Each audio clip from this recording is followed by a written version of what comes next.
কামরুল হাসান ১৯২১ খ্রিস্টাব্দে কলকাতায় জন্মগ্রহণ করেন। একজন খ্যাতিমান শিল্পী হিসেবে দেশে বিদেশে তিনি পরিচিতি লাভ করেন। তার আঁকা ছবিতে এদেশের লোকজ জীবনের নানা উপাদান আমাদের ঐতিহ্য সচেতন করে। লোকশিল্প সংরক্ষণেও তার প্রচেষ্টা ছিল প্রশংসনীয়। কর্মজীবনে তিনি দীর্ঘকাল ঢাকা আর্ট ইনস্টিটিউটে, অর্থাৎ বর্তমান চারুকলা ইনস্টিটিউট, ঢাকা বিশ্ববিদ্যালয় অধ্যাপনার কাজে নিয়োজিত ছিলেন। পরে তিনি বাংলাদেশ ক্ষুদ্র ও কুটির শিল্প ডিজাইন সেন্টারের প্রধান নকশাবিদ নিযুক্ত হন।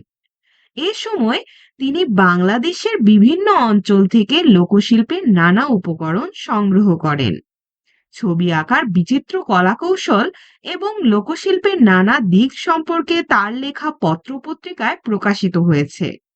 তার একটি বইয়ের নাম বাংলাদেশের শিল্প আন্দোলন ও আমার কথা। ১৯৮৮ খ্রিস্টাব্দে কামরুল হাসান ঢাকায় মৃত্যুবরণ করেন।